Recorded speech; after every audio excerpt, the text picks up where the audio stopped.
Hello everyone, good morning. Today is 28th of September and welcome to the Hindu newspaper analysis discussion.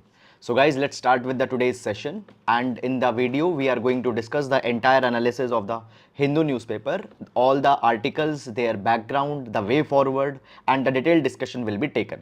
Meanwhile, you can download the explainer PDF from the Telegram channel. This explainer PDF contains all the notes of the articles, fine, that has been provided and that has been discussed. You can download these notes from Telegram channel. The link for the channel has been given in the description box in the YouTube. Moreover, you can visit the Telegram and search there by typing Thinking Palette by Sahil, okay, and you can download the notes. Now, before starting up, first of all, let's take the overview of the entire newspaper in order to understand that which articles are important into the today's newspaper. So the first page here we can see basically the Rajasthan politics, the issues are being discussed here. Not important article with respect to the examination, so no need to go into these political soup that is going on in Rajasthan. After that, let EC decide Shinde's claim on real Shiv Sena. Okay, so guys, basically we have seen that into the Shiv Sena recently there was a kind of a political crisis that happened. So on that particular thing, the issues are being discussed. So moving on, however, here's one article, that is government app to capture the data onto the ground water level. So Jal Doot app, and what that app is, how it will solve the water crisis problems, all those things we'll see in this particular article. Then moving on the city section. So into the city section, the regional political issues etc. has been there, fine, not very much important. Then guys, moving on, after that the CBI arrest apps communication in charge. Now these things are not to be followed for the examination. Okay, so these are the political controversies that are happening here in the Delhi. Okay, moving on, and then guys, the after that the advertisements etc. have been there. Okay, so today we are observing the birth anniversary of the great Shahid Bhagat Singh ji. Okay, so on that particular thing also we'll see that. Then after that, these tenders etc. have been given, not very much important for the examination. So much relevant articles in the regional section are not there, and the same thing is there in the other sections, other regional editions also. So we'll now come to the editorial page. The first article talks about the permanent membership at the UNSC. So the issues that India might face, all those things we'll discuss, fine. After that, moving on, energizing India-Nepal ties the hydropower way. So this article will see with respect to the hydropower cooperation, okay, because a very big development has happened recently in the past. After that, tread carefully. So this particular article talks about the recent government of India's order where certain of the media channels onto the YouTube, okay, they got banned and all such things. We discussed it also, fine, we'll see it today also. Then moving on, silver lining. So guys, it article is talking about the Indian cricket team, okay, and the prospects. Then moving on, in the opinion section, the lack of quality engineering education. So the engineering colleges, the concerns that are there, all these things have been discussed. Then AAP's economic challenge in the Punjab, not important article for the examination. An attempt to get the Indian railways back on track. Now see, this particular article is talking about the operating ratios of the Indian railways, operating ratios, okay, the percentage of passengers carried into the different segments of the railways. Okay, so all these particular data and numbers have been given. So for the examination, not important, no need to go in this particular article. Then on the text and the context page, we have the first article talking about the NASA spacecraft asteroid collision. So recently the basically the kick experiment that has been carried, we'll see this thing, a very good article and a very relevant article for the GS paper number 3, science and technology. We'll see that. Then moving on reservation for EWS, a test for the law and justice. So we'll see this particular article as well. Then moving on, in a first statute bench cases beamed live on YouTube. So yesterday, if you remember, we have seen this particular article that the Supreme Court has went for substantial reforms into the transparency, where an RTA portal was to be started and the live streaming of the Supreme Court will be happening onto the YouTube, and this thing has been started already. Supreme Court reserves verdict onto the petition against EWS reservation. Okay, so from so many of the days we are seeing this particular matter. Now the Supreme Court has reserved the verdict, so in days to come it will be giving out what the verdict is all. Okay, we'll see this particular also. At state funeral in Tokyo, Modi recalls Abe's vision for a free, open Indo-Pacific. So the state funeral of Shinzo Abe has been attended by the Prime Minister and had said that always Shinzo Abe aspired for the rule-based movement into the Indo-Pacific Ocean. Okay. Then moving on, after that, army deploys medium long-range weapons across the northern border. Okay, so we see this thing that around the LAC, line of actual control, there are the confrontations going on with the China. So in order to be ready on that particular front, the weaponaries are being deployed. Then the political articles have been given. No need to go in these particular articles, not very much relevant for the exam. Jobs grew in final quarter of last fiscal. So here we will discuss the AKIS, okay, AKIS survey as well as the QES survey, okay, and the highlights from there we'll see. Then moving on, after that, arrival of foreign tourist took big hit in 2021. So basically the data with respect to the tourist arrival in India has been discussed. We'll see that thing. Approach to democracy, human right is country specific, Jai Shankar. Okay, so basically guys, here it has been provided that the democracy, human right is country specific. Okay, so on that particular thing, the factors, regional factors, okay, all these particular things are to be taken care of. Then moving on, USA's relation with India, Pakistan are distinct. Okay, so recently we have seen that issue that the USA decided to refit the F-16 aircrafts that are being used by the Pakistan. Now India was not very much happy on that particular thing, so the USA has given a clarification that the relationship with India and Pakistan are different. Okay, but they are different, there are the different priorities, different expectations from both of them. Then moving on, NASA's spacecraft crashes into asteroid. This particular article also will discuss along with the editorial issue, along with the text and the context article. Okay, Russia's proxies claim victory in annexation election in Ukraine. Now see this Russia-Ukraine issue, everyday development that are going on, no need to follow that. Then this article is important one. Moody's see Quad lifting India's trade and investment flows. So this particular article is talking about that how becoming the partner under the Quad will leave some certain impacts onto the India. So we'll see that particular thing. Okay. After that, moving on, the sports page we have. Okay.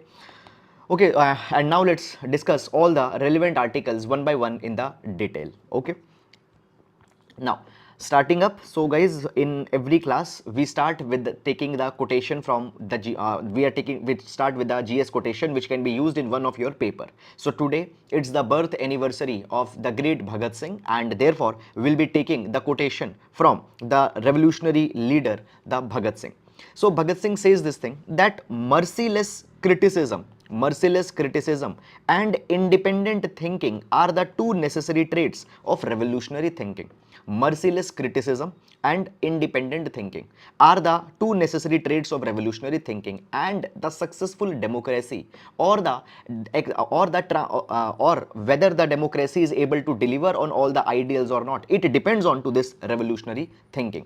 So therefore guys, when we talk about giving the dissent on many of the things, when we talk about dissent, when we talk about the constructive criticism, often these particular things are believed as that they are going against the nationalism, but that is not true. That is in fact very much needed for the revolutionary thinking, and that revolutionary thinking is needed for the successful functioning of the democracy. So this particular idea we can use in GS paper number 2. This idea we can use in the GS paper number 2. Okay, so that is all about the quotation, and now let's discuss the first article. Okay, now the first article today, this one, that is the NASA's spacecraft asteroid collision. This article is very important for GS paper number 3, very important for GS paper number 3, science and technology, okay. So let's discuss this particular article as what has happened. Now before going in this article, I would like to explain you some of the basic information, and that basic information is very much important to effectively understand this article. Okay, so before that, first of all, I would like to discuss that what is the difference between a comet, asteroid, meteoroid, meteor and meteorite. Okay, because if we don't know the basic difference between them, we will not be able to understand this article. Okay, now first of all, we have the comet. Okay, first of all we have the comet. So what is a comet? Comet is a chunk of ice and rock which originates from the outer solar system. So the Pluto and beyond, there are certain chunks of ice and chunks of rock that originate and they come towards the sun, and when they come towards the sun, what happens? The ice which is there, it starts to evaporate, and therefore we find a kind of a tail which is associated with these comets. So these are the chunks of ice and rock which originate from the outer solar system, and then they come towards the earth, they come towards the sun, and therefore when this ice evaporates, we find this particular tail. Then there is asteroid. Now what are these asteroids? Asteroids are the big chunks of rock, and these big chunk of rock, they generally orbit between the Mars and Jupiter. So you might be knowing the Mars and Jupiter, between them there is the big asteroid belt. So these are the big rocks that are orbiting there. Then the third one is meteoroid. Now what is a meteoroid? Meteoroid, it is again a rock which is bigger than a dust grain, but the smaller than the asteroid. So the meteoroid, again they are the rocks, but they are the smaller than the asteroids. Sometimes these meteorites, now what happens guys, actually sometimes these meteorites, these fragment of rocks, they deviate towards the other planets also, including the earth. Okay, so we have meteoroids. Then there is a meteor. Now see this particular thing. Sometimes a rock might enter towards might come towards the earth, and it might enter into the earth's atmosphere. So what will happen when it will enter? Due to the frictional heat, that particular rock will start to burn, and when it will start to burn, we will find a particular rock accompanied with a streak of light, and that is called as, they are also called as the falling star. So they are the meteors. Now most of the time, maximum of these rocks will completely be burnt when they enter into the earth atmosphere, but sometimes certain rocks are very big and they are not completely burnt. Still there are certain fragments that actually fall, that actually land on the ground. So if a rock is not completely burnt and it falls onto the ground, we call it as meteorite. So what is a meteorite? Okay, so meteorite is simply a meteor.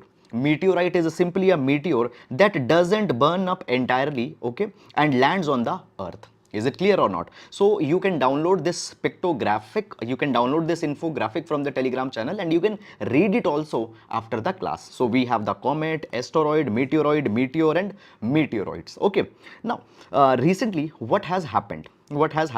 So please focus on this particular picture here. Okay, I hope it's visible. Okay, now let's discuss what has happened. So basically guys, there is a big asteroid. Okay, there is a big asteroid, that is Didymos. Okay, now this Didymos, around this particular asteroid there is Dimorphos.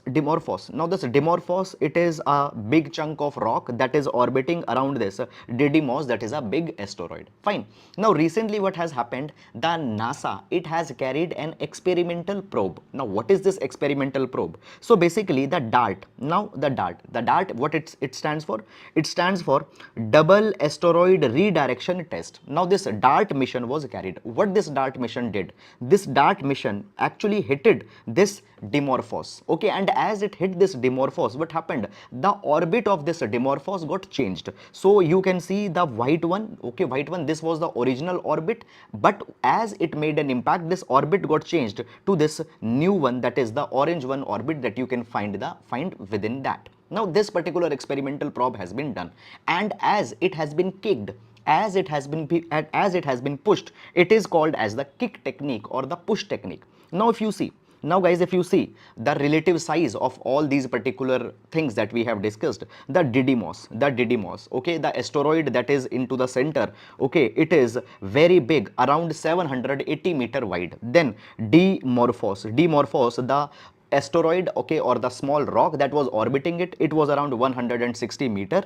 Okay, and actually the DART, okay, the DART, that is the experimental probe which actually hit it, it was not very much big, very tiny compared to this Dimorphos rock which actually got hit. Now why this particular thing has been done? What's the necessity of this particular thing? You need to understand it.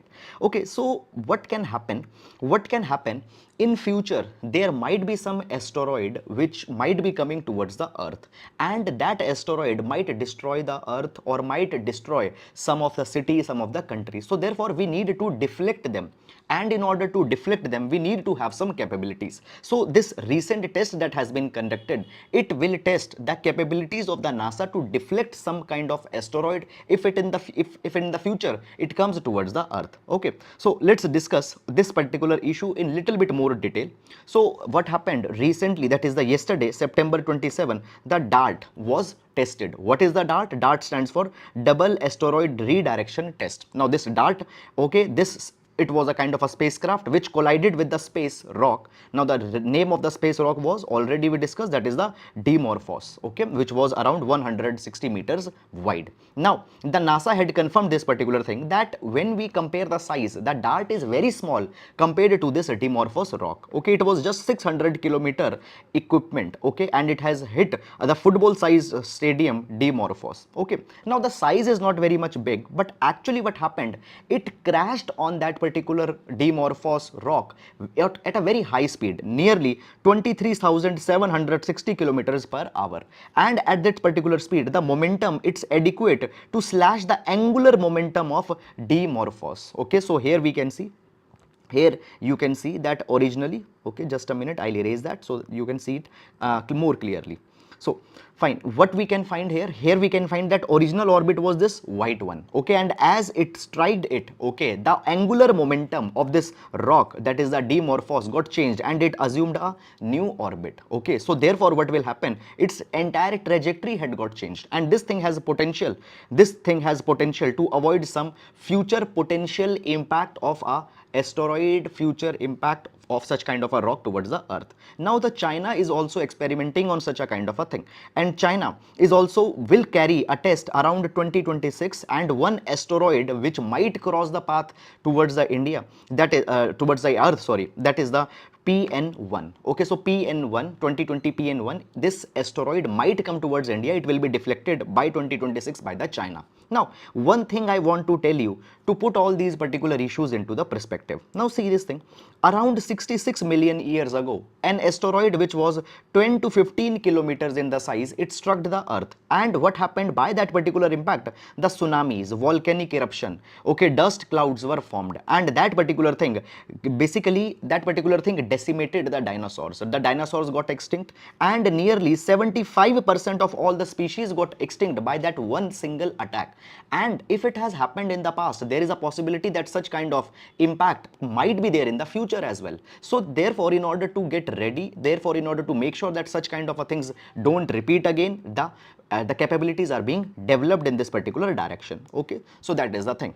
Then the next issue that comes here is that actually this kick technique that has been used, this kick method that has been used, it has some other objectives also, for some other things also it can be used. For what? Space mining, okay. Now let's discuss this concept of space mining, where also this kick technique can be important. So first of all, let's understand that what do we mean by space mining. So space mining, it is to extract the rare earth metals. Now today when we see the green energy technologies, okay, we are building the electric vehicles, solar panels, wind turbines, energy storage devices, okay, and as we are moving towards the low carbon economy, we need rare earth elements which play a very important role in green electricity, in EV vehicles, solar panels. So these rare earth elements are needed, okay. So yttrium, niobium, rhodium, palladium, osmium, iridium, scandium, these are the critical rare earth elements. Now mining these rare earth elements has a lot of environmental cost, it leads to a lot of pollution. So basically, therefore it has happened that over the coming years, the government will impose a lot of penalties on mining these rare earth metals, but actually they are needed a lot. So what can be the solution? We can mine these particular elements from the space. So therefore the kick technique can be used. How the kick technique can be used? By kick technique, we can deflect the asteroids from a particular place. Now these asteroids, these big rocks, they contain many of the rare earth metals, okay. So they can be deflected from their original orbit, from their original position, and they can be taken to a convenient position for a space mining. It can be said that in the future we might be establishing the mining factories at the moon or at some other planet. So these asteroids can be deflected, they can be made to land on the moon or any other planet, and from that we can mine these particular rare earth elements that can be there. So one can tug a mineral rich asteroid near the moon or establish a space mining factory between the orbits of earth and Mars, and there these mineral resources can be that can be sourced. Okay, so this could be the potential use of this kick technique that has been used. So it will have the dual purposes. It will have the dual purposes. Number one, it might save the earth from the fatal impacts, and second is that for the space mining also it will be used. So understand this particular thing. Now this topic becomes very important into the GS paper number 3, science and technology, and the application of the science and technology. Okay, so I hope that you have understood this article, and now let's move to the next article. Okay, now taking the next article, that is government app to capture the data on the groundwater level. Okay, guys, please like the video if you are liking it, if you are really liking it. Okay, so right now 120 people are watching live, but only 30 likes. Okay, so please like the video, don't be very hesitant in that. Okay, now government apps to capture the data on ground level. Now what this particular article is talking about, this is an important developmental intervention that has been done, and which will conserve the groundwater levels. Let's understand this particular article, but before that, first let's discuss the background. Now see this particular thing, that over the years we have found this particular thing, that the groundwater levels have declined and it has become a kind of an alarming situation. Even the Niti Aayog's composite water management index provides this particular thing, that 60% of the India is under the water stressed category, and unsustainable extraction of the groundwater also has happened into the past. Okay, now first of all, when we talk about the groundwater extraction, it happens for many purposes. For example, for the industrial purposes the groundwater extraction is happening, for the agricultural purposes the groundwater extraction is happening. Now if I talk about the agriculture particularly, I want to give you the example of the two of the states, that is the Haryana and the Punjab. Now the Haryana and Punjab, okay, basically the climate is not suitable for the paddy, for the rice, because when we talk about the paddy cultivation, it needs minimum 100 centimeter of rain. Okay, but the Punjab and Haryana, their average rainfall is around 45 to 50 centimeter max. It hovers actually around to 40 centimeter only. So paddy cultivation is not possible into the Haryana and Punjab. But how it has been made possible? By extracting a lot of groundwater. So for industrial purpose, for agricultural purpose, for the domestic purposes, a lot of groundwater has been extracted, and the aquifers, they have went abnormally down. Now in order to track that particular development, this new scheme has been launched by the government. So basically a mobile application has been launched. Just a minute. So what has happened? A mobile application by the name of Jal Doot has been launched. Okay, it has been developed by the Ministry of Rural Development, okay, and Panchayati Raj. Okay, fine. So this particular app has been developed. Now what this particular app will be doing? This particular app will track the water level in 2 or 3 open wells in every village. Now you see this particular thing. Suppose this is a village. Now there is one well here, there is one well here, and then there is one well here. So if we see the water level in this particular well, and in this third well also, we can find at what average the groundwater is found. What is the average depth of the groundwater table? So we can calculate one kind of an average. Okay, and by that particular thing, we can make a map of the entire country, and we can find that at what level in the entire country the ground water table exists. Okay, and from time to time, we can measure that how it's changing, and if it's declining alarmingly, some more efforts can be taken, some more steps can be taken. Fine. So basically what has happened, the Jal Doot app has been developed by the Ministry of Rural Development and Panchayati Raj to monitor the groundwater level. Okay, now what will happen? Every year the groundwater level will be monitored twice in the year. First, from May 1 to 31, this is the pre-monsoon season, and second, it will be tracked between October 1 to October 31, it is the post-monsoon. So we will see groundwater bill before monsoon and after the monsoon, and that particular change will be tracked. Now understand this thing, in order to ensure that transparency is there, the geo-tagged photographs are to be uploaded. Okay, so the Jal Doots will be the ground worker also, they will also be called as Jal Doots. So they will upload the geo-tagged photographs in order to make sure that the transparency and objectivity is maintained in this particular exercise. Fine. Now the mobile app that we are talking about, that is a Jal Doot app, it will work both in online and offline modes. Why? Because many times into the rural areas internet connectivity is a trouble, so basically because of internet connectivity this initiative doesn't suffer, so at both modes it will be working. Now these regular data from the Jal Doot app, it will be integrated, this particular data, it will be integrated with the database of the National Water Informatics Center. Okay, and that particular data can be utilized for the analysis and in making the conservation efforts. So that is something that has happened. Okay, moreover guys, in order to make this particular thing effective, the state government and Gram Panchayat should involve them systematically, and they should make sure that the collecting of the water and all such kind of things is happening. Okay, so this is all about this particular development. So guys, this is a very good issue. Moreover, one additional point I want to tell you, that actually we are also running the Jal Jeevan mission.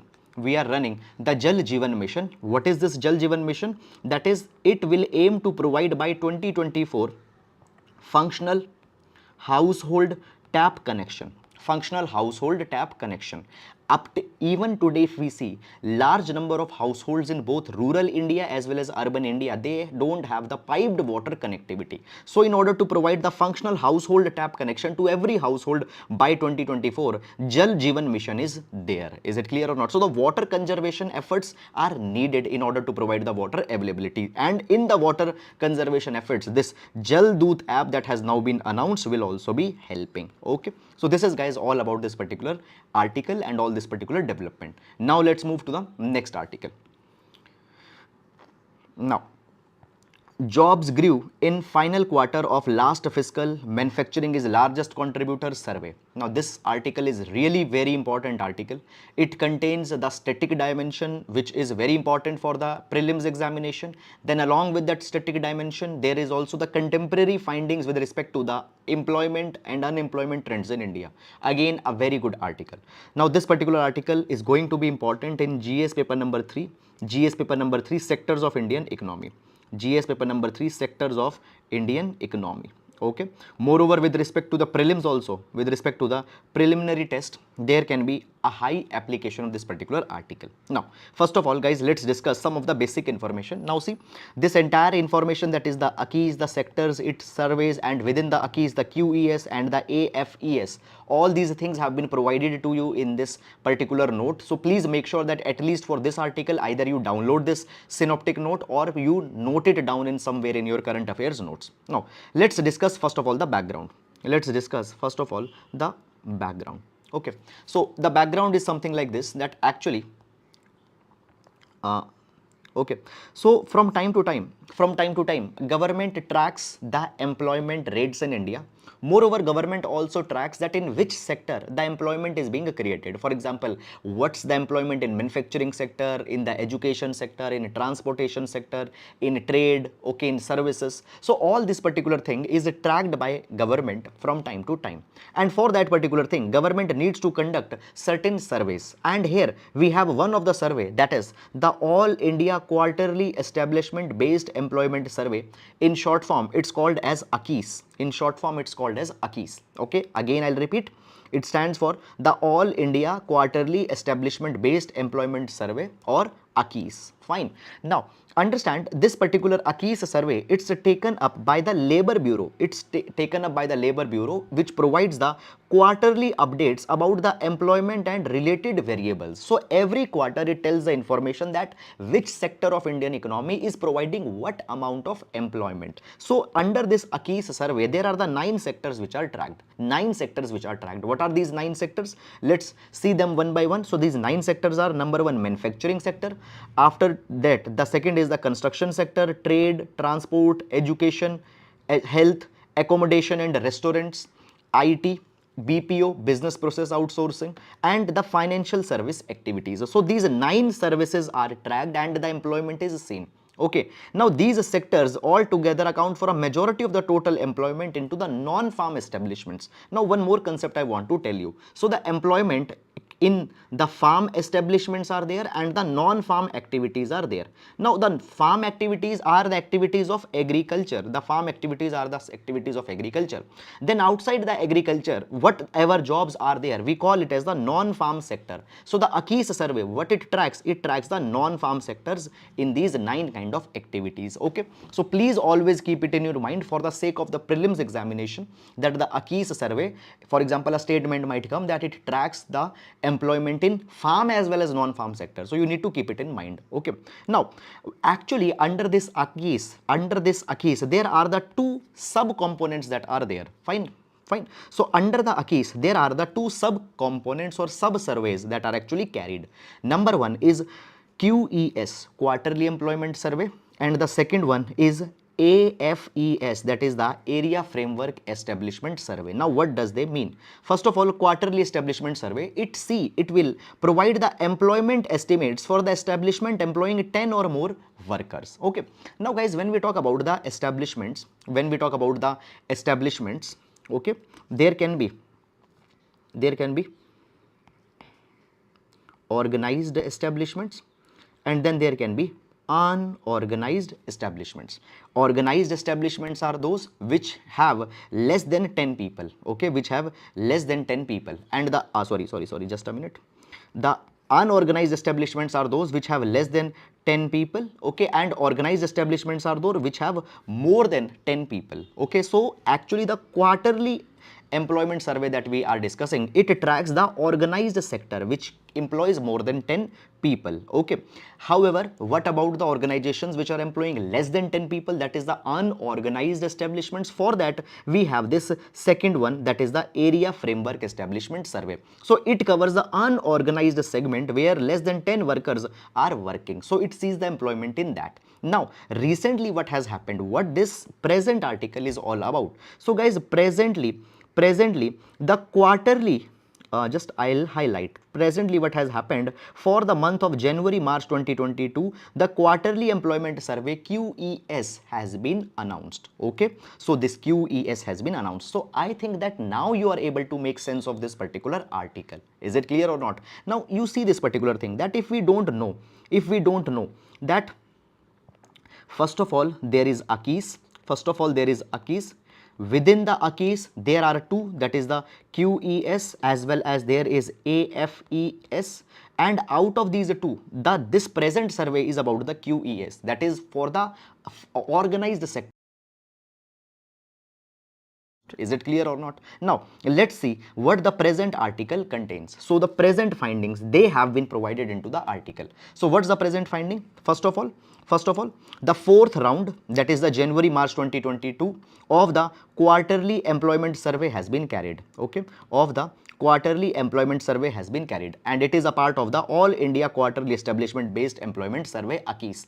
Now finding number 1, the manufacturing sector contributes, the manufacturing sector is the largest institutional employer in the country. Fine. Now remember 2 things very clearly. When we talk about the contribution into the GDP, the service sector has the biggest contribution into the GDP. Contribution is economic contribution, but when we talk about the employment, number of people employed, then the manufacturing sector is the highest employer. It's the largest institutional employer. One more thing I want to tell you for the sake of conceptual clarity.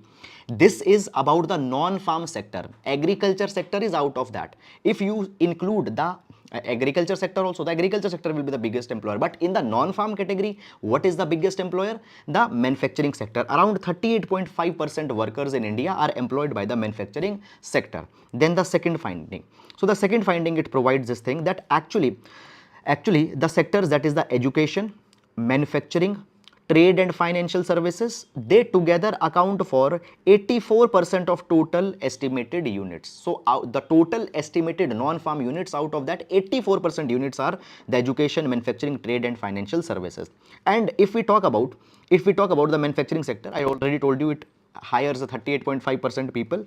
After that, what are the second and third biggest employers in India? Okay, so after that, the education sector is the next biggest employer. 21.7% people are employed. IT, BPO, IT, information technologies, BPO, business process outsourcing sector, it employs 12% people. And then the health sector, it employs 10.6% people. Okay, now you don't need to remember very microscopic kind of data, but you always keep in mind the big themes, that is the manufacturing sector's contribution. Now you see this particular thing. Whenever we are talking about the mains answer writing, in the mains answer writing, you have to substitute your answers with the data, fact, reports, keywords, Supreme Court judgments. If you don't substitute that, you will not be able to get a kind of an edge. Okay, so there these kind of data become very, very important to substantiate your answers. Fine. Now this particular data has also talked about the participation of the women into the economic activity. Now, according to that, it has said that there is a marginal increase of the women participation. So, right now it has been said that earlier in the previous edition, 31.6% was the women or the female labor force participation. It has increased to 31.8% into this present edition, which is a 0.2% increase that has happened. But women's participation in the health sector, it's very much good. So when we talk about the women workers, 52% of the total workforce into the health sector is constituted by the women. So very high proportion of women in the health sector is there. Okay. While the corresponding percentage in education, finance, services and IT, BPO are there, 44%, 41% and 36%. Okay. So what more, one more idea I want to convey you here is that actually when we talk about the women participation is low in the economic activity, that is a fact. But it also varies from sector to sector. For example, into the healthcare sector, large number of workers are the women. Then other sectors which provide the favorable opportunity to the women, which other sectors are there? Financial sector, 44%, IT sector, 41%. Okay, so these are some other better sectors that are there. You can use these particular references in your answers. Even if the question onto the female labor force participation rate in Indian economy is being asked, this particular data becomes very, very important one. Okay, so that's all guys about this particular article. I hope you have understood it and understand one particular thing, that please don't see the factual aspect in these particular articles. Fine, the concept and the idea based application is also very important. Now moving to the next one.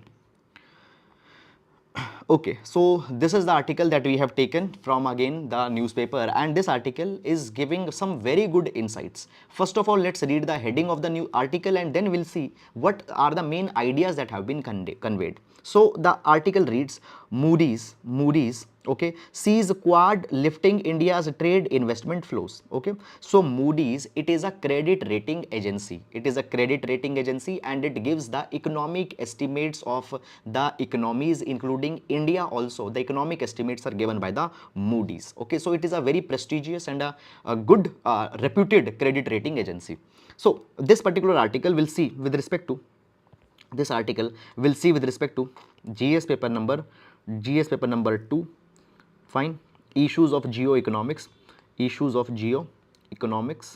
Okay, fine. So GS paper number 2, international relation, international issues. Actually international issues in GS paper number 2. There the geoeconomic advantages that India will receive due to international grouping. There we'll see this article. And secondly this particular article can be the important one under GS paper number 3, Indian economy. GS paper number 3, Indian economy. Okay, now let's discuss this particular article, but before that let's talk some of the background first. Okay, so you might be knowing about the Quad, that is Quad, which stands for Quadrilateral Security Dialogue. Now the Quad, it was the brainchild of the former Japanese president Shinzo Abe. It was the brainchild of the former Japanese Prime Minister Shinzo Abe. Okay, Prime Minister Shinzo Abe. So Shinzo Abe had a dream. He said that we should create a diamond of democracies. We should create a diamond of democracies.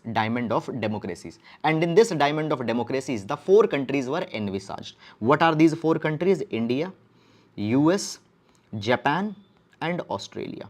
India, US, Japan and Australia. Okay, and this diamond of democracy was created in order to promote, number one, the rule-based order in the Indo-Pacific. Rule-based order in the Indo-Pacific. And secondly, the basically theme of this particular quadrilateral security dialogue was also to keep the China at bay, to keep the China at a distance. Is it clear or not? Now, the China says this particular thing, that the quadrilateral security dialogue, it is nothing but the containment of the China strategy. But obviously on the face will not say that, okay, that it is for China. On face of it, what will say? It is for the rule-based order into the Indo-Pacific. Will say that it is for maintaining the freedom of navigation, okay, that the ships, they should not be stopped, they should be given the free navigation. These are the things. Now, when we talk about the quadrilateral security dialogue, its dimensions have increased over the years. Okay, it's not just a geopolitical, it is not just a kind of a geopolitical organization, rather it has also become a geo-economic organization. It is also become geo-economic. Now, geo-economic organization means that it aims to promote trade, it aims to promote the economic cooperation, okay, import, export, the trade barriers, the import duties will be reduced, tariff and non-tariff barriers will be reduced. So from the geopolitical entity, it is also trying to become the geo-economic entity. Is it clear or not? For example, guys, I want to just tell you, okay, fine. So what happened, just a few months back, USA came out with the Indo-Pacific Economic Framework. Now, in the Indo-Pacific Economic Framework, there are actually the 14 countries, including these four Quad members. So what's happening? This under the Quad umbrella, economic agreements, economic cooperations, fine, economic treaties are also being signed. So therefore, now this credit rating agency Moody has provided that what will be the impact of India on economic sense if as India has become the partner under the Quad. So these are the 5 conclusions that have been made, and I have written here, and now we'll discuss these 5 conclusions. So I had given the heading, that is the economic impacts on India by joining Quad. Number one, it will help India to tap the greater trade and investment flows as economic ties deepen. Now see this particular thing. As economic ties will deepen, now you know that Japan, USA and Australia, all three are the developed countries, and they also have a lot of economic clout. Particularly the USA is having a very big economic clout. So by this particular agreement, what will happen? The economic ties will deepen, and these economic ties will help as there will be enhanced foreign FDI, okay, foreign direct investment will come. So what will happen? The USA and Japan will continue to be the major source of the FDI, foreign direct investment in India, and their FDI will particularly be coming in 2 of the sectors, okay, particularly in the service sector, and within the service sector it will be coming into the telecommunication and the software sector. Okay, now when we talk about India particularly has a distinct advantage that our IT sector, our software sector is particularly very much robust. Okay, so this investment by the US and Japan will come in India's service sector in telecommunication and software. It will help in the job creation. After that, Australia's presence will also grow as a result of free trade agreement. Now recently, if you remember, with the Australia we have also signed a we have also done a lot of progress onto the free trade agreement. So from the Australia, many of the merchandise exports will be coming to the India. Many of the crucial minerals, fine metallic minerals that India needs, that will be coming from Australia, including the bauxite. Okay, that is something. Now after that, guys, the next thing that's happening is that India will become a growing destination market for goods from the other Quad countries, including the commodities, machinery and chemical. Now this is the second point, is something that you need to see with a pinch of salt. Now always when we talk about India's export, we want to increase it, And this particular year already we have increased our exports to more than $400 billion, which is an achievement. But still, India is largely importing countries. And what will happen as economic cooperation with these countries will sign, more and more imports will come in India. More and more imports will come in India. Which type of imports? Commodities, machineries and chemicals. Now this particular thing might increase the India's trade deficit, with these countries. Okay, so this is something. Then guys, the next impact that will come is there, that actually by this treaty that we have signed, India will be able to diversify the supply chain. Now if you know, we were a lot dependent onto the China, and this thing was observed, and even India had come out with the Atmanirbhar Bharat Abhiyan that was started in 2020. So under the Atmanirbhar Bharat Abhiyan, we wanted to develop our self-reliance, and secondly, we want to reduce our dependence from the China. Is it clear or not? That has happened. So in this particular capacity, now we will get more partners, USA, Japan, Australia. So the supply chain will be diversified. So we will get the diversified sources of imports. That is one thing. Now, fifthly, there is one more thing that has been provided. Now, obviously, guys, what's happening? Now we are going away from the China-led groupings. Okay, will it have some kind of a economic loss also in India? So understand this particular thing, that economic losses will not be very much high on India. Why? Because when we talk about China, the exports in the China were always very much less. We were dependent on China in terms of our imports, but our exports were not very much high on China. So if we are making a distance from the China, India's exports might not impact a lot. So I'll even read for you here what it has been written. It says that the cost of pivoting from China towards Quad members, that is going away from China and coming near to the Quad members, fine, as priority markets for great trade will be relatively low, given that only a small share of exports currently go to China. Okay, and moreover, understand this particular thing, that there was the regional comprehensive economic partnership, okay, that India refused to sign last year. Why India refused to sign the regional comprehensive economic partnership? Because in RCEP there was a China. So therefore, right now we are going away from the China, and we are trying to increase our reliance, or we are trying to connect with the Australia, Japan and the USA under the Quad. That is something that is the major theme that's being taken up now. So all these particular things will have a substantial economic dimension. So one line I want to tell you here, please listen this line and please focus on this particular line. So the quadrilateral security dialogue has transitioned from geopolitical entity to the geo-economical entity, as the economic dimensions under the Quad are being signed, and these economic dimensions will have certain impacts on India. And what impacts will be there onto the India? These 5 impacts that I have provided you. Guys, very, very important points. Please note them down directly in your notes, because there can be a direct question into the mains examination that can come. For example, do you see that the Quad is a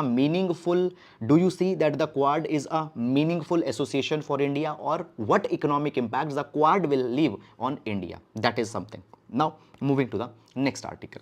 Okay guys, just one thing I want to ask you from you guys. Please tell me in the comments, you can write. I was thinking that should we also give you couple of mains question onto the articles that we have discussed? Will it help you or not? So should we give the mains questions? Okay, so I'll give you the questions. You can write answers on that and can post that on the YouTube, or you can post that on Telegram. Now moving on.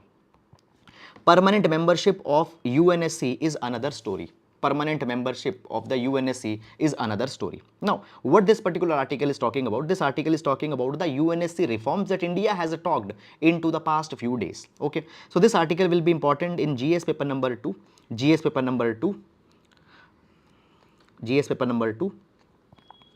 multi UN reforms. GS paper number 2, UN reforms. Okay. UN reforms. Now, let's discuss this article. Before going in this article, I would like to give you some of a background so that you can understand this particular article more effectively. Okay. Now see. Now, if you are following the newspaper analysis regularly, since the last 1 week, we have seen one particular development repeatedly, that is the India's participation into the United Nations General Assembly's 77th session, and there India has raised the demand of the United Nations Security Council UNSC reforms. UNSC reforms. Okay, so this particular article we have seen, and I think I have given you three times. Okay, three times I had given you the notes onto the entire UNSC reform also. Clear? It was given on Saturday, it was given on Monday, and I think yesterday also it was given. Okay, but anyhow, Monday on Saturday and Monday I had given you the UNSC reform notes also into the PDF that we have shared on Telegram. Now, basically, what's the issue that's going on? So when we talk about the United Nations Security Council, right now in the United Nations Security Council, there are the permanent 5 members which have the veto power. The veto power means that they can restrain, they can cancel any kind of a reform if they use their veto power. Now, when we talk about, guys, the United Nations Security Council, it is one of the 6 principal organs under the United Nations, and the United Nations Security Council has particular 3 type of functions. Function number 1, it is responsible for maintaining the international peace and security. Secondly, the United Nations Security Council gives the recommendations as which new members can be added into the United Nations General Assembly. So it approves the new members that will be added into the UNGA General Assembly. And thirdly, if any change is to be made to the UN Charter. Now, what is the UN Charter? As we have the Constitution to India, in the same way, the Constitution is called as the UN Charter. So basically, the UN Charter changes to it will also be determined by the United Nations Security Council. Now, within the United Nations Security Council, the permanent 5 members, they are the China, France, Russia, United Kingdom and USA. So these are the permanent 5 members. Along with that, there are the 10 non-permanent members also who are selected onto the 10 non-permanent members who are elected on the basis of election, and they are given the 2-year term. They are given the 2-year term. Right now, India is the non-permanent member into the United Nations Security Council, and it is the 8th time. It is the 8th time that India has been selected as the non-permanent member into the United Nations Security Council. And one more detail I want to tell you, that is in the month of December, India will be presiding. India will become the president of the United Nations Security Council for 1 month. For 1 month. Is it clear or not? So these are all the developments for the prelims examination, first of all, that you need for the United Nations Security Council. Is it clear or not? Now, guys, when we talk about the United Nations Security Council, India is talking about the UNSC reforms. India is talking about the UNSC reforms. What India's demands are? Number 1, India says this particular thing, that India needs to be given a permanent seat. India needs to be given a permanent seat in the United Nations Security Council. Why? Because if I tell you, then according to the United Nations World Population Prospect Report 2022, United Nations World Population Prospect Report 2022, around 17.8% of the world population is there in India. So 17.8%, it means around 1/5 population stays in India, but the India is not having any permanent representation into the United Nations Security Council. So India wants a permanent seat. Secondly, guys, India also says this particular thing, that unrepresented regions of the world, for example, the Latin America, the Africa, they should be given the more enhanced representation into the United Nations Security Council. And thirdly, India is a group of G4 countries. India is a group of G4 countries, and these G4 countries are asking for the permanent seat into the United Nations Security Council. Now, who are the members of these G4 countries? Okay, in this G4 country, we have India, there is Japan, there is Brazil, and then there is Germany. Okay, so India, Japan, Brazil and Germany, these are the G4 members. So these G4 members are asking for a permanent seat. Moreover, India says this particular thing, that the existing structure of the UNSC is needed to be reformed, New categories should be added. Right now there are two categories of seat into the United Nations Security Council. Category number 1 are the permanent members with the veto power, and number 2 are the non-permanent members, You bring more categories, for example, permanent member without veto power, expand the non-permanent members, okay, expand the permanent members. So new categories should also be added. This is something that's India's demand. Guys, I have shared on the Monday United Nations Security Council reforms. So please go on to the Telegram channel and please download that PDF also. You can follow it. Okay. Now, let's talk about these kind of reforms that has talked about. So critical assessment of these particular reforms will be taken up right now in this particular article. Now listen very, very carefully. This is a very, very important article and a very, very good article on which directly a question can be asked. The question could be something like this. In the past, India has I am repeating the question, what could be asked on this particular line. The question could be like this. In the past, India has repeatedly made the demands for the UNSC reforms. Do you think that these demands could get materialized into the near future? Fine, this could be a type of question. Now let's see the assessment. Number 1, it has been provided that, see, if we want to bring the reform into the United Nations Security Council, P5 members, that is the present permanent 5 members, they need to approve that particular thing. But if you see right now, none of the permanent 5 members will actually be wanting the United Nations Security Council's ranks to be increased. Now you see this particular thing. These permanent 5 members, they hold a kind of a hegemony. They hold a kind of an important situation, and will they be actually be diluting their power? No, they'll not dilute their power. They'll not admit the new members, because if the new members will come, their own powers will get diluted. Now everybody will make noise of supporting the other aspirants. For example, just a couple of days back,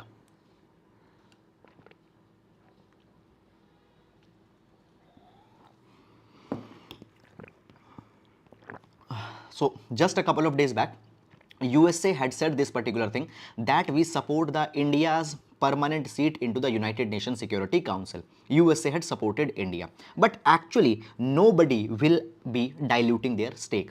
Secondly, India is saying India needs to be cautious about the veto power that has been given to the P5 members. India says that this veto power, it's wrong, because many number of times, many of the important developments are stalled by using this particular veto power. Is it clear or not? Now, under the United Nations Security Council, any decision, it has to be taken on the basis of the consensus of all the 5 members. And if any one member uses their veto power, then that particular decision is stalled. So into the past, this veto power has been used for unconstructive kind of a purposes, so that we want to remove this kind of veto power.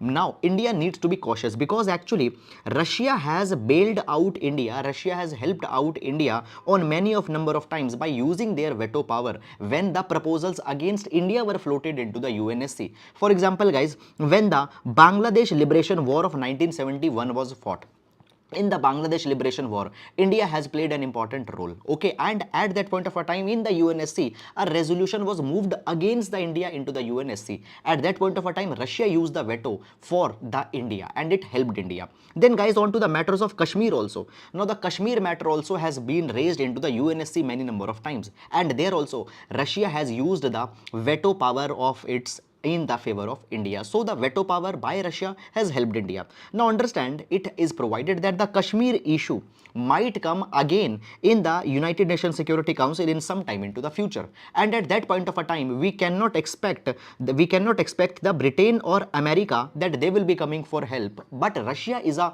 old time tested friend, old time tested ally of India, so the Russia can come. So therefore the veto power into the hand of Russia can help. Is it clear? That is something that has been happened. Now basically guys, what has happened in the past, why we are criticizing the veto power?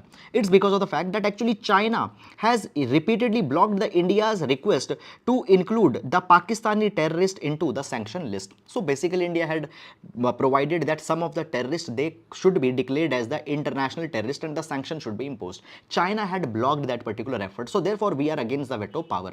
But understand this particular thing, that China can use the veto power sometimes into the future against India also. So therefore, if it will be there into the hands of Russia, that can help us. Then after that, what we are talking about, if you remember, I have explained you the G4 member countries which are asking for a permanent membership seat. So this G4 countries assessment has been made. Now it has been provided that in G4 there is India, Japan, Brazil and Germany. Okay, and all of them want permanent member seats. Okay, at the same time, Africa and Latin America and the Caribbean, they are unrepresented into the permanent category seat. They also want the permanent seat. Now Africa wants two permanent seats. But there are the questions, there are the many issues. Number one, which two countries will be getting the permanent seat in Africa? There are 54 countries. Which two countries will get the permanent seat? Deciding this will be a very big issue. It will be a big challenge. After that, the second issue that come here is that the China will never support India as well as Japan in the G4 countries. Why? Because with the now India is a competitor of China and the LAC dispute that is going on. And secondly, with the Japan, since the World War, China is having the disputes, ideological differences are there. Secondly, when the Brazil is concerned, the regional opponents and claimants are there. Now, in the South America, other countries also want the permanent seat, so they will oppose the Brazil. And when the Germany's status is concerned, Italy is firmly opposed to the Germany's seat. So every member there are the opponents for that particular thing. So they'll not be getting the permanent membership seat. Then the third challenge that will be coming into the UNSC reform is that actually when we talk about any expansion into the UNSC, two conditions are to be met. Number one, all the P5 countries should approve, and secondly, the 2/3 of the United Nations General Assembly's member should also approve. Now we have seen that first of all, these P5 members, okay, they'll not be approving because I told you that their stakes will be diluted. Secondly, as the 2/3 membership is needed, fine, getting such many number of votes, it is a very big challenge. India, there are around 110 to 115 countries which are in favor of India, but India needs 129 votes. Arranging that particular thing will also be a challenge. So because of all these particular things, the United Nations Security Council reforms that India is asking, it might stay a mere wish list. Okay, so you remember that before starting this article, I give you a mains question. Okay, that will they be materialized? So you need to put all these particular points and you need to say that though we are hopeful, but into the near future it might be a wish list.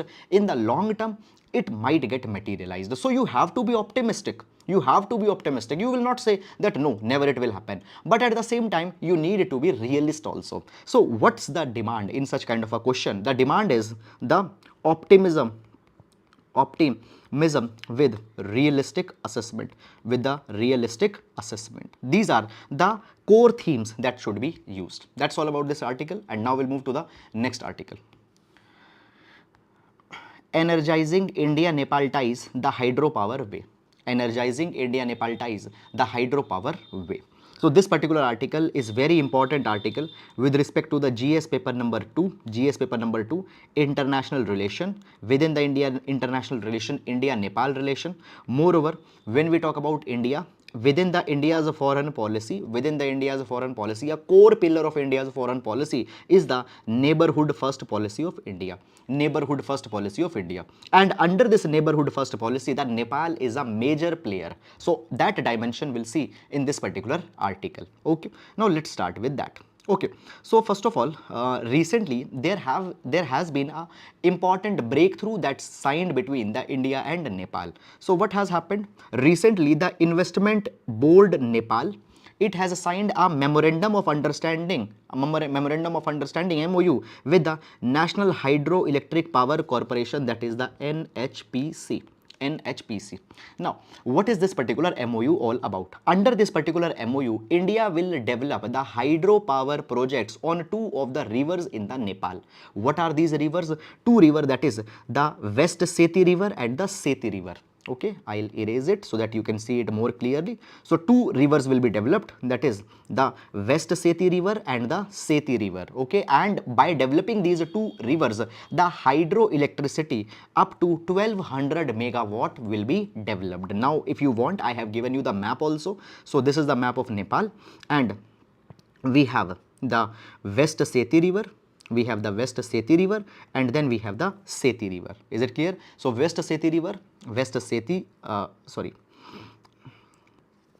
river is there. Now understand this particular thing, that what's the issue. Now understand this thing. I want to just tell you one thing. Now when we talk about the Nepal, due to the topography of Nepal, Nepal has many of the fast flowing rivers. Nepal has the many of the fast flowing rivers, and these particular fast flowing rivers can be tapped to develop the hydropower projects onto these particular rivers. Now these hydropower projects will serve the electricity requirement in the India, as well as it will serve the electricity requirement into the Nepal. Now guys, if you talk about the India, particularly the eastern part of India, it is highly populated. Eastern part of India, if you talk about the states such as the Uttar Pradesh, okay, if you talk about the Bihar, if you talk about these regions, so Uttar Pradesh, Bihar, highly populated, and at the same time electricity projects that are right now in India might not be able to fulfill the demand in the future. Fine, that is something. So therefore, if the hydropower potential into the Nepal is developed, then the electricity can be provided to India also, as well as it can be used by the Nepal also. Now understand this particular thing, that as we are developing the hydropower projects onto the West Seti and the Seti river, what will happen? We will, for example, we will in the Nepal be developing a hydropower project, and there will be an agreement that will be done, that a particular proportion of electricity will be used by Nepal and some other proportion of electricity should be given to the India. Why? Because India has incurred the money, India has given the technological assistance for developing this particular entire project. So in compensation, India should also be given some kind of electricity. So that is something that has happened. Now one more development, important development I want to tell, that actually the China was developing this particular projects before, but now the China has been removed, and in the place of China, India has been brought to develop the West Seti and Seti rivers hydropower project, and this has a strategic dimension also. Why? Because always we find this particular thing, that China wants to bring Nepal into their own sphere of influence. Now one thing I want to tell you is that, see, that just one very important point I want to tell you, that here you have India,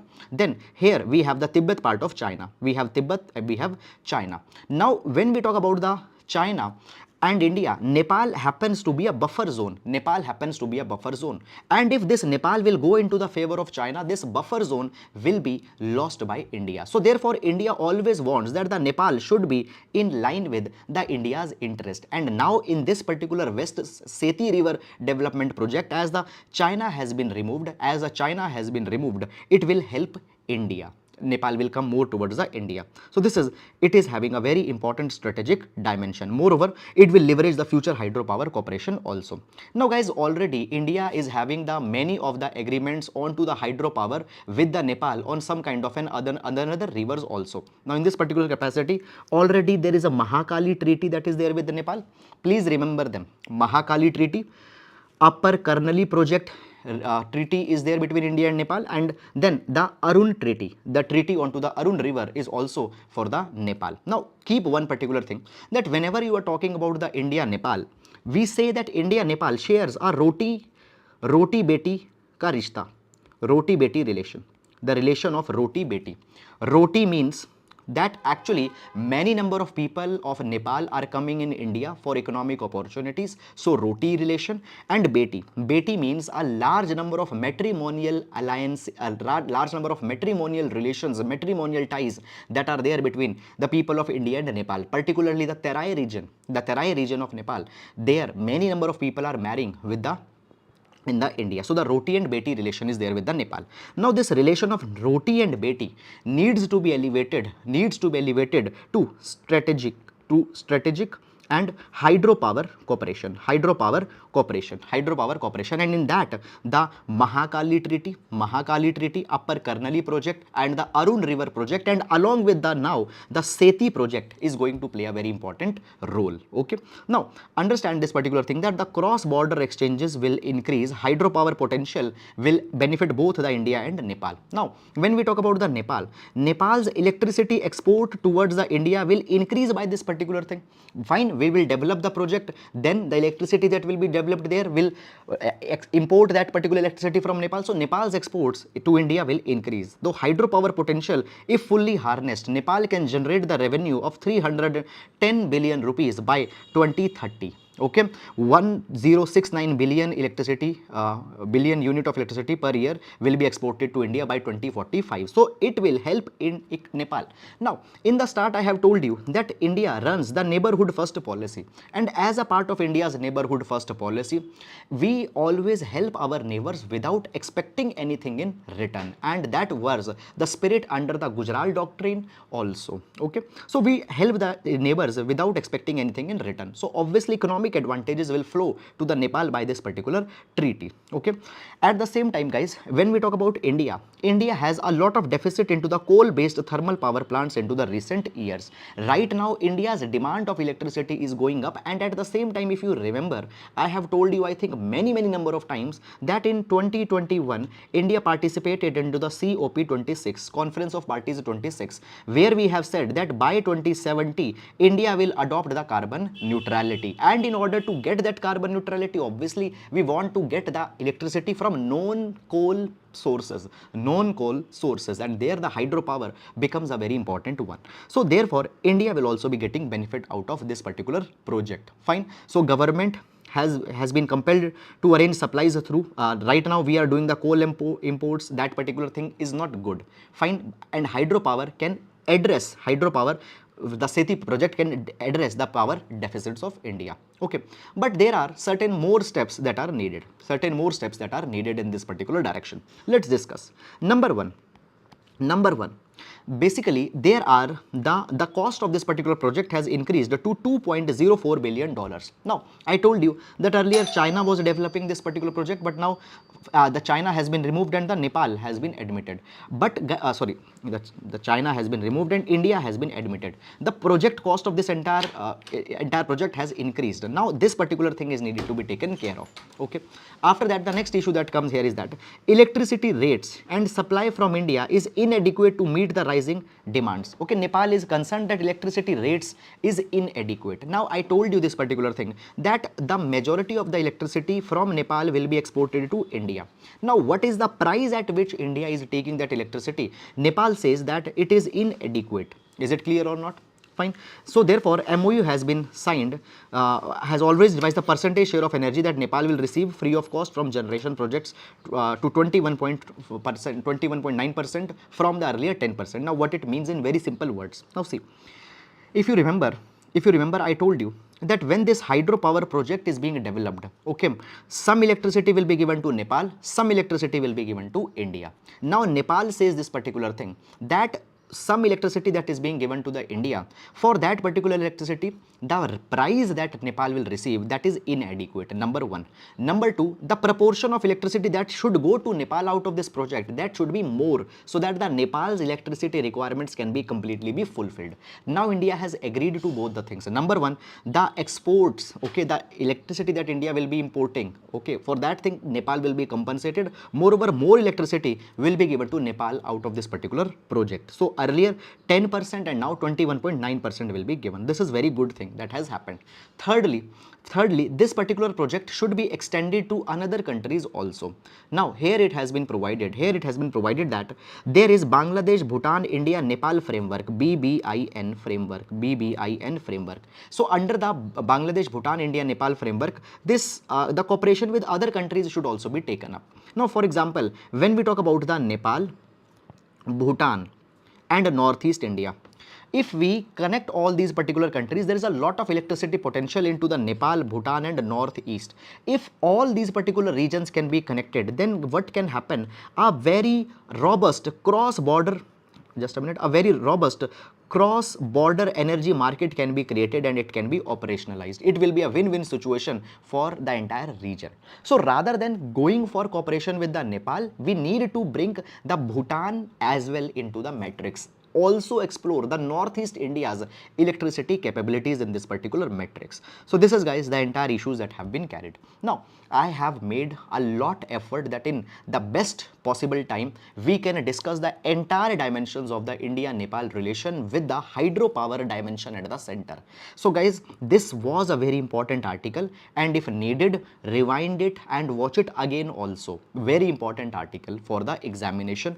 I'll say that into the India-Nepal relations, this will be a 5-star article. 5-star article into the India-Nepal relations. Now we'll move to the next article. The lack of quality engineering education. Just a minute. The lack of quality engineering education. Now this particular article will see with respect to the GS paper number 2. GS paper number 2, issues of education, and within the education, higher education in India. Will see this particular article. Okay, so let's discuss. Now guys, recently what has happened, National Institution Ranking Framework was released. Okay, NIRF ranking 2022 was released. Now if you are following the newspaper analysis regularly, we have seen the NIRF ranking also into the past. Okay, so the NIRF ranking, Union Ministry of Education has released the NIRF, National Institutional Ranking Framework 2022. Okay, now when we talk about the NIRF ranking, into the NIRF ranking, the educational institutions are ranked.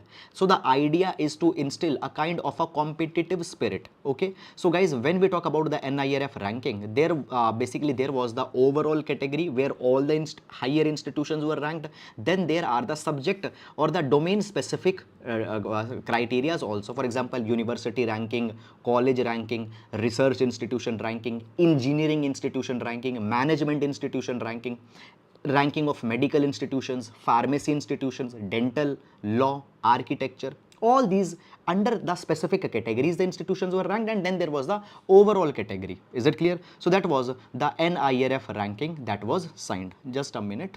Okay, that was the NIRF ranking that was signed.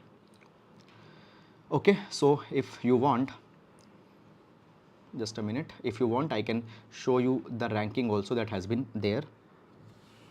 Okay, so just these are the 10 these are all the categories of the NIRF. Okay, so there is a number 1, just a minute.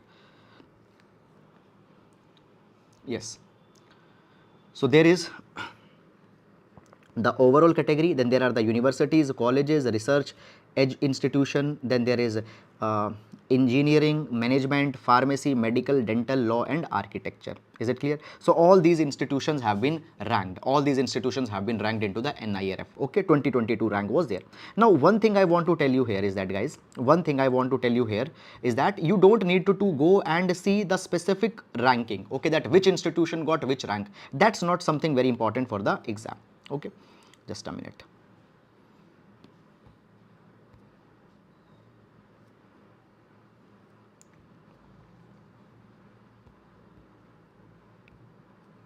Okay, so let's discuss this now.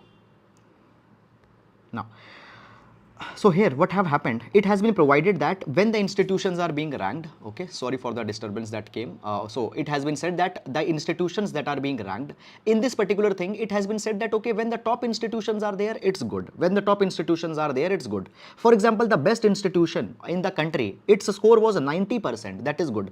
But when we come to the 50th best institution into the country, it got a score of just 50%. It just got the score of 50.11%. So there is a kind of a decline into the quality education which happens as we go to the lower levels. And it has been said that when we see the 100th best institution in the India, its score was just 40%, and the institution which was ranked at 200, its score was just 33.7%. So the NIRF ranking provides that even the best of the best institution, their score is not good. Now it has been provided that when we talk about in India, the engineering examinations that are there, they are one of the most toughest, okay, in terms of the probability to get a seat. For example, the JEE mains exam, when we talk about it, okay, the probability that a person will make to the top 100 institution, the probability is just 2.73%, and a person will make to the top 10 institutions, the probability is just 0.9%. The probability to get a seat in IIT by the JEE advanced, the probability is even very much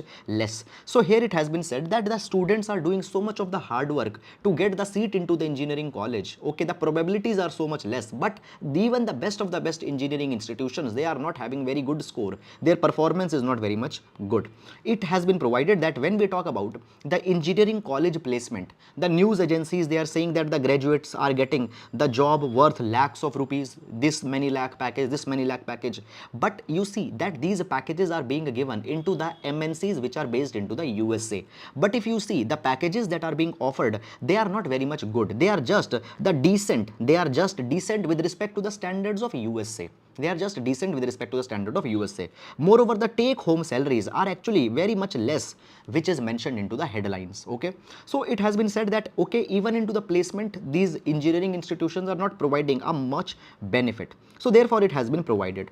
Now, guys, it has been said that though 30,000 of the students are graduating from the premier institutions, but only 100 of such are getting such good offers. So where these 29,900, they are getting very average kind of jobs. Fine. So even the economic potential or the potential to provide good placement is very much limited in these institutions. Now, when we talk about the parents, parents are putting a lot of stress on their young children, okay, that they should become doctor, they should become engineers. Now, not the engineers for the sake of becoming engineer, rather so that they can get the good salary packages. This is something that's happening. Okay, but guys, these engineering institutions have not been able to perform up to that particular expectation. Now, second thing that's coming here is that always we find this particular thing that we don't have so many seats into the engineering colleges. Now, if you remember, I have told you that the probability to get the seat is just 2.73%. Fine. When we talk about JEE mains exam, 2.73% probability to get in top 100 institution and 0.9% probability to get into the top 10 institutions. So does it mean that there are no seats? No, that's not the reality. According to the All India Council for Technical Education, AICTE, there is the capacity in our engineering colleges to admit 23.67 lakh students. That's nearly 24 lakh students can be admitted to the engineering college. This is the capacity that we have. So there is no scarcity of the seats. There is no scarcity of the seats, but the problem is that we don't have the quality education into the engineering colleges.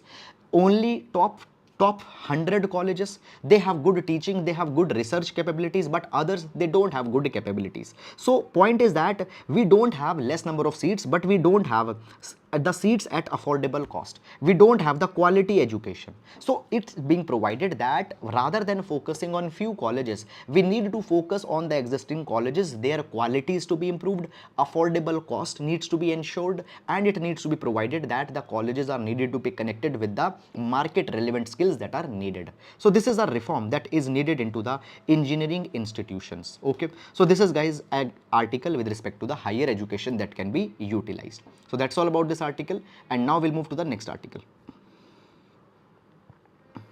on reservation for EWS, a test for law and justice. Okay, now this particular article will be seen with respect to the social justice GS paper number 2. Social justice GS paper number 2. Now, before going in this particular article, guys, I want to tell you some of a background. Okay, now listen this particular thing, that actually what has happened. Okay, now this background, earlier there was the freebies issue that came few days back. Okay, before that there was some another issue, and now this reservation issue is coming. So every day there is one article, and every day I repeat this particular background. So I told you that 103rd Constitutional Amendment Act was passed by the Government of India, by which 10% additional reservation was given to the economically weaker section of society. Now this 103rd Constitutional Amendment Act is a petition has been filed against that in the Supreme Court, and the Supreme Court is hearing the arguments with respect to the constitutional validity of the 103rd Constitutional Amendment Act. Now what are the challenges that had come? Challenge number one that has come is that it has crossed the 50% limit of the reservation that has been put in India India by the Indira Sahani case, of 1992. So Indira Sahani judgment, it was provided that maximum reservation should be 50%, not more than that. And now by giving this 10% additional reservation, the total reservations in India, they had reached to 59.5%. Okay, so this particular thing's constitutional validity is being discussed. Secondly, it has been provided that when the EWS reservation is concerned, in the EWS reservation, okay, the reservation to the OBCs, SCs, STs will not be provided, because already in the 10%, already they are being provided the reservation. Okay, already they are being provided the reservation. So this has been called as a kind of a discrimination that has been done. Okay, so on all these particular parameters, the validity of the 103rd Constitutional Amendment Act is being debated. Okay, now the Supreme Court has heard all the arguments. Okay, there was a 7-day marathon arguments that were held. 7-day marathon arguments that were held. Supreme Court will now give its judgment in few days. It has reserved the verdict. Okay, now this is an article from the archives section. This was an now this is the article from the archived section. Archive section means that this article was published earlier. So this particular article is from July 16, 2019. It was from July 16, 2019. Is it clear? So you understand that you don't need to read this entire article from head to toe, because many of the developments of 2019 are being discussed. So just we need to see those dimensions which are important for the exam point of view even now. That is something that we need to see. Now, what's the major theme that's being discussed in this article? So this article is saying that how the reservation based on economic status is against the elementary conception of equality guaranteed into the Constitution of India. Now you see, basically when you give the economic reservation, it defeats the idea of equality and justice. What are the issues that come in this particular direction? Now first of all, it's provided that the economic reservations, the reservations in India are introduced by some of the princely states, okay, as it was an elevative measure. Now there are some of the communities which have historically been discriminated. For example, the Dalits. Dalits have been historically not allowed to go in educational institution. They are not allowed to do the jobs. Why jobs? Because obviously they are not educated. So in order to help such people, it was an elevative measure that was brought into the name of reservation. Now in this particular capacity, for example, the state of Mysore provided that privileged caste, the higher caste, the general caste, they have cornered every post available under the government. On all the jobs, the privilege section came. And therefore, in order to provide the help to the backward classes, the reservation was provided to them into the princely state of Mysore. So that was started into the princely state of Mysore. Then what happened? We became independent. And as we became independent, the Constituent Assembly also explored that whether in the independent India, the reservation should be given or not. And at that point of a time, it was provided into the Constituent Assembly that reservation has to be given to the socially deprived, to the backward communities. The Constitution framers, the Constitution makers saw this particular thing, that the reservation is a measure, it is a promise against the prejudice. It is a tool to assimilate the deprived groups into the public life, into the jobs. Okay, it is a tool. It is a means of reparation. Reparation means to make up for the harm that has happened. In the past, the scheduled caste people, Dalit people were not allowed to take education. So in order to make up for that, now we are giving them reservation. It's to compensate person belonging to these groups for the reprehensible act of discrimination that was brought them on history. So in history they were discriminated. So to make up for that particular thing, the reservation was given. Now the thinker Mark Galanter had called the reservation as a compensatory discrimination principle. Please guys note it down, and as I told you, I tell you every time that you need to substantiate your answers with some keywords. These are the keywords. So reservation has been called by Mark Galanter as the compensatory discrimination principle. Clear?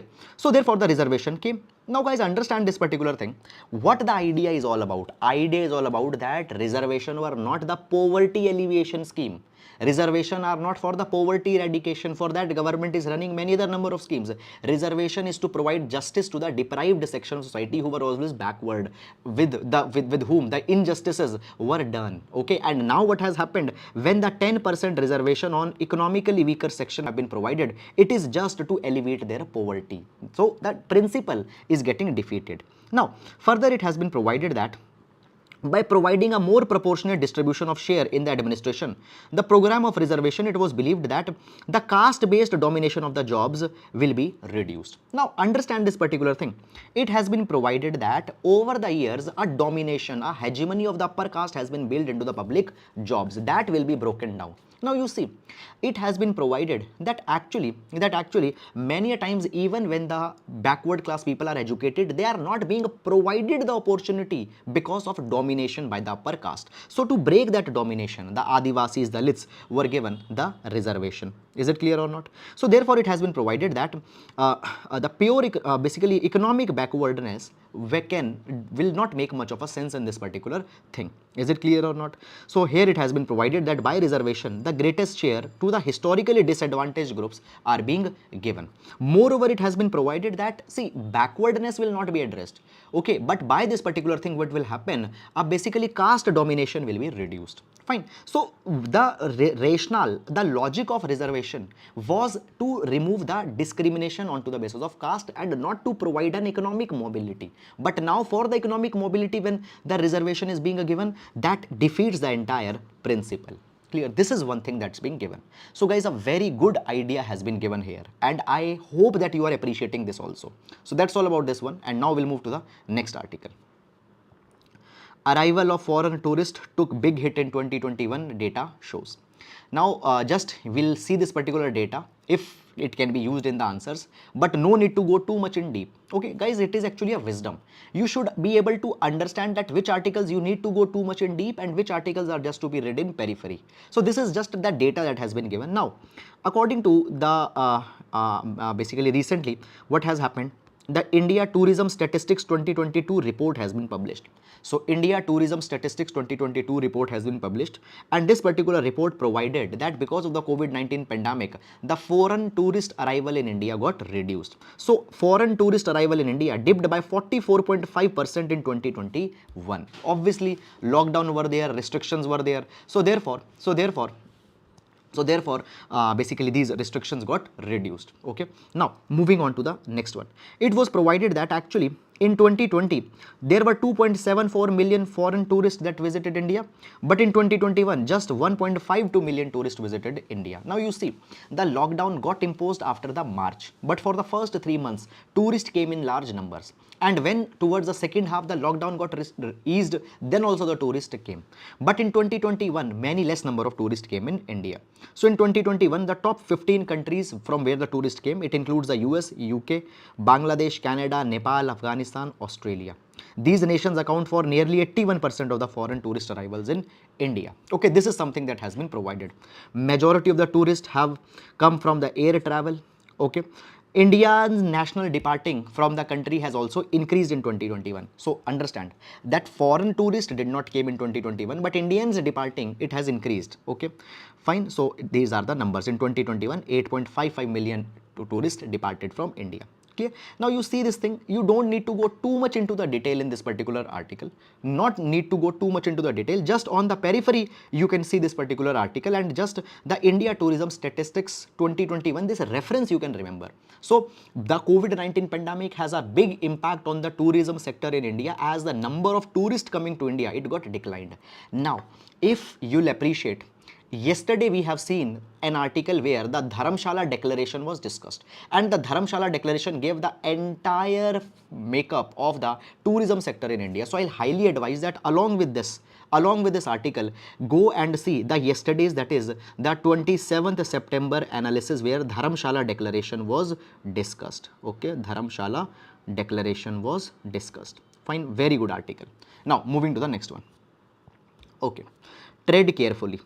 Now guys, what has happened recently, the government has removed the 45 videos from 10 YouTube channels, as they have said that these videos were giving the information which was against the India's national interest. Okay, now this is something that has happened. Now guys, this particular article doesn't basically, rather than going in this particular article, I want to just advise you that you please go and watch the yesterday, that is the 27 September newspaper analysis, because there I had explained you that how government has basically, now removing this video is not important. Which channel's video got removed, that is not important. But actually, by what provisions government used this particular video. So there we have discussed the entire IT rules 2021. I have explained you the entire IT rules 2021, as well as I have also explained you the section 69A of the Information IT Act, by using which under these 4 grounds these particular videos got removed. So this is something that has been provided. So rather than going in this particular article, I'll advise you that please watch this 27 September, this entire issue, where this entire issue as the the IT rules of 2021 have been discussed. Now IT rules 2021 many number of times have come in the news. So if you see this particular article, that entire issue will be covered. Okay, now what this article is talking about, this article is saying that okay, you have removed the video, fine, but only one point is there in this particular article, that actually when the videos have been removed, these particular rules provide this particular thing, that the originator of the content, the ones who made this video, they should be given an opportunity to explain their stand before the blocking orders were issued. They should be given a stand that okay, why you made this video or what you were trying to convey with this particular video. So whether they were given the opportunity or not, that is not very much clear. It might would have happened in the arbitrary manner. So basically the rules provide the procedural safeguards. It means that the ones who are making these videos, they are needed to be given a kind of a notice. So the originator is needed to be given an opportunity, but this thing did not happen. So therefore this is something wrong. Now you don't need to guys politicize this particular entire issue, that these people were anti-national or the government is having insecurities. No, that's not the thing which we need for our UPSC exam. For UPSC exam you need to know these provisions by which these videos got blocked. Okay, now government says that they are containing the information against the government. For the Jammu and Kashmir issue, for the Agnipath scheme, there was some kind of information which was wrong. Now that's not important component. Okay, but the provisions which are being used are important. Okay, so that is all guys about this particular entire article. Okay, and if you have seen very well, no need to go again, but not, then please see these OTT or this IT rules and the section 69A. So that is all guys about this particular article, and with this we come to an end to the today's newspaper analysis, and tomorrow we'll again be meeting and we'll be seeing this particular video. Till then guys, please take care of yourselves and please keep on revising the content, because every day we try to take so much of the content, but if you don't revise, then you'll not be able to reproduce the content in exam, and that is most important. So please keep on revising. Thank you so much. Now we'll meet tomorrow, and till then guys, please take care of yourselves, and I really appreciate all of your support, and I want to express my thanks to all of you. Find your likes, your comments, the comments that you are leaving, it really means a lot to us. Thanks a lot for your support. Thank you so much.